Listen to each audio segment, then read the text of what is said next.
All right, well, welcome to our classroom technology class, and it's time to get started. It's Monday morning, August 21st, almost Monday afternoon. I've been a little bit late getting this going.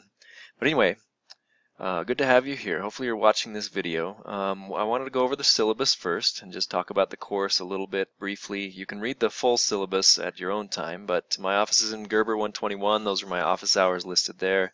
Monday and Friday from 11 to 12, Wednesday from 10:30, actually that should be 10:45 to 11:45 at Mike Miller, and then Tuesday at 8:30 to 11:30.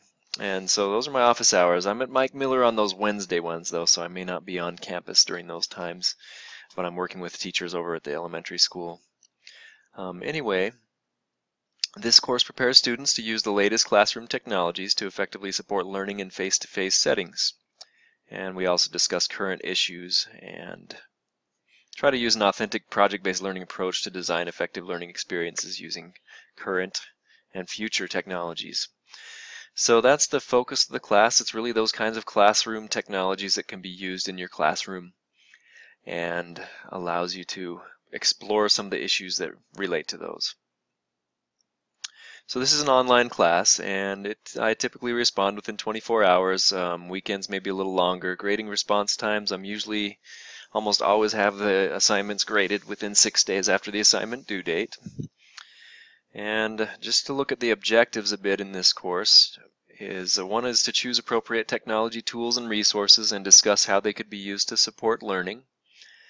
Discuss barriers to technology use that exist in K-12 schools. We'll have some discussions and some assignments about these various objectives.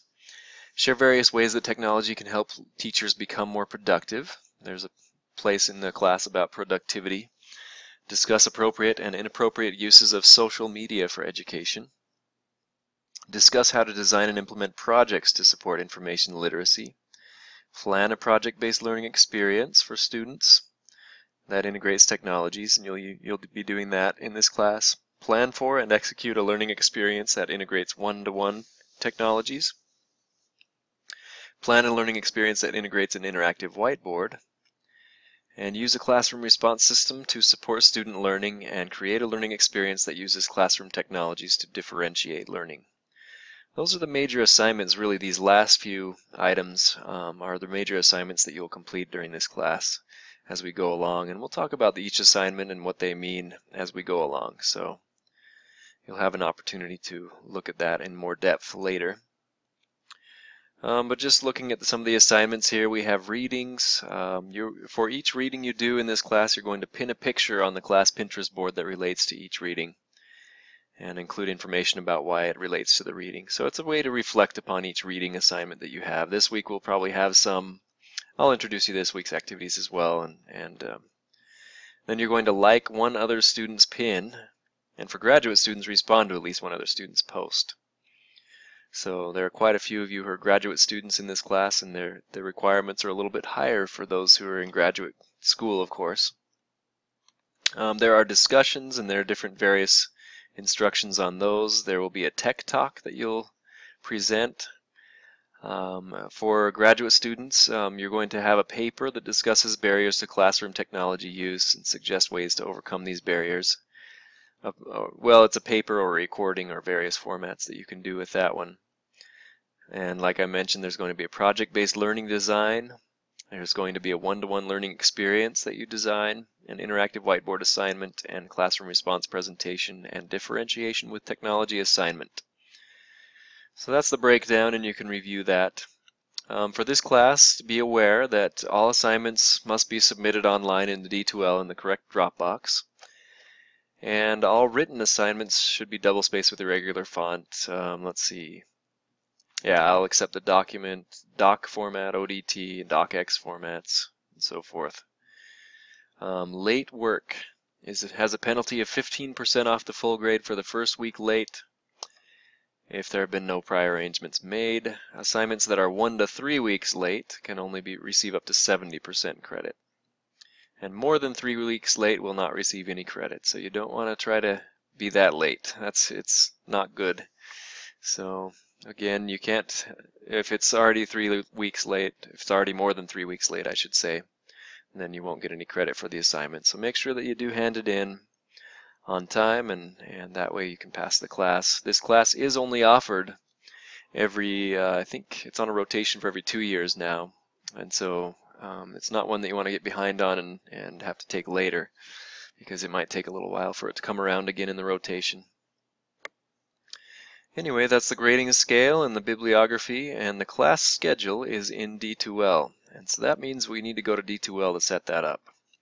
One thing I did want to highlight here in D2L, or I guess they're calling it Brightspace now or whatever, is the news item that I have here. I would like to not use D2L's email system, and I'm sure most of you who've been in D2L understand why. It's just not a great system. You get emails that are forwarded from the D2L email system. They're not able to be forwarded back.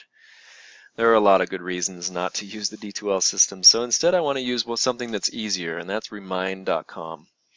And I see that many of you have signed up, but I don't think all have signed up for Remind. So what you have to do is click on this link, and then you choose whether you want your communications for this class to come through text or through email, and you can enter the text number or email number, depending on which one you choose, in there so that you can receive those communications that I might have about the class in whatever mode you want. And then for other communications, if you can just respond back to those within Remind, you can just write back and it will get to me.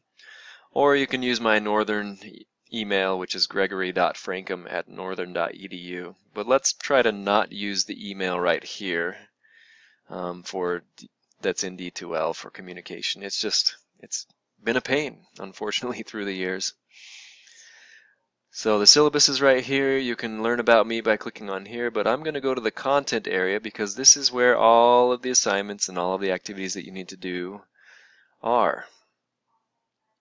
So under the table of contents here, you'll see dates for each week in the class and the topic for the week.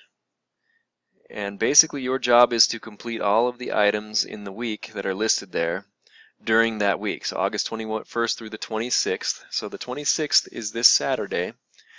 You need to complete all the activities listed in here by Saturday at midnight.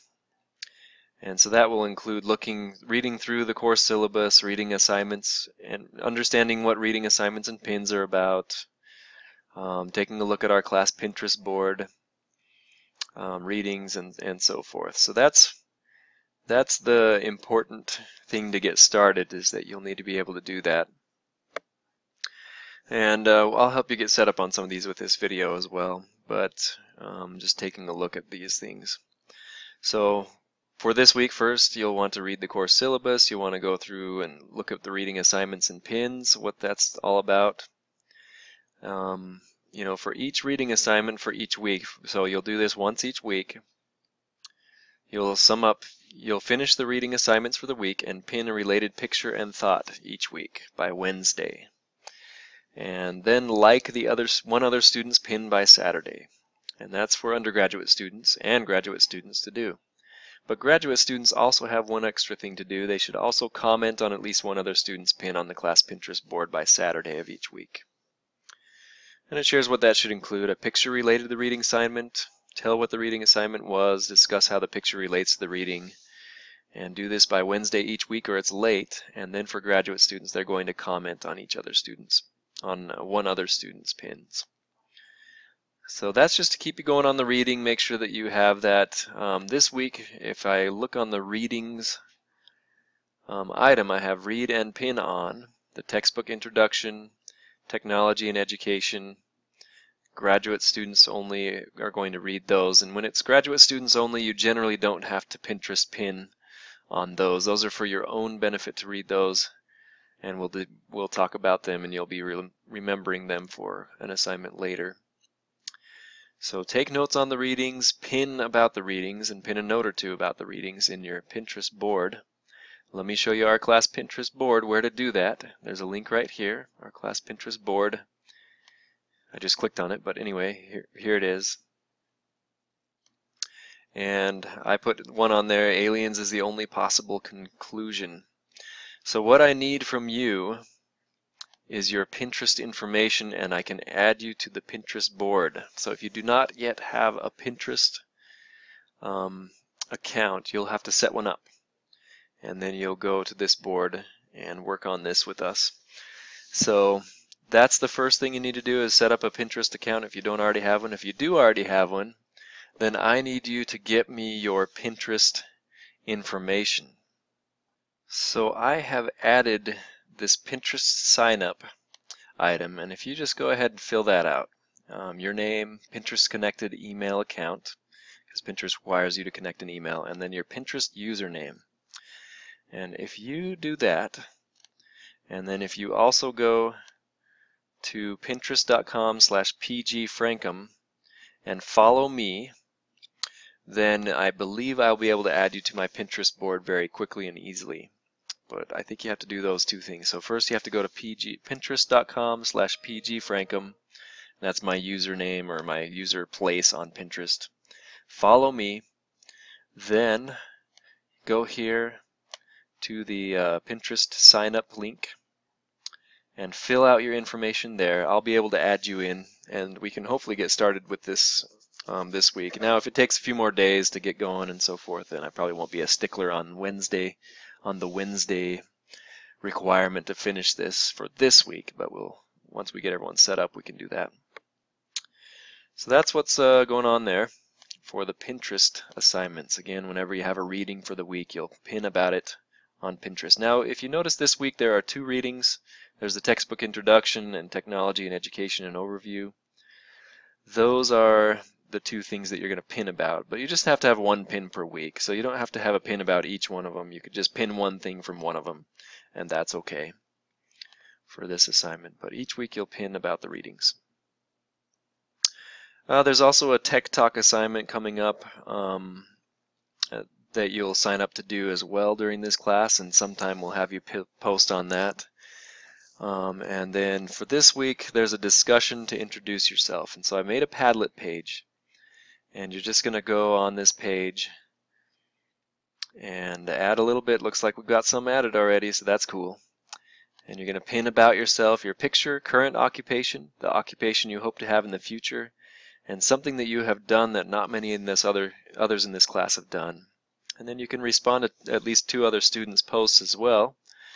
But if you go in here, you can actually add a comment to anyone's picture and just respond to this picture from Whitney, or to different people. You can also in the comments add the interesting fact about you or what job you want to have in that same area. That might make it a little bit cleaner if you just add them into the same area instead of adding a bunch of photos around, but either way is okay.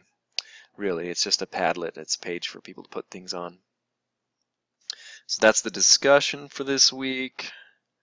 And I'll talk about media and learning. If there's a PowerPoint up here, I'm usually going to present it in these videos that I'm currently doing, and there'll be another video for this week.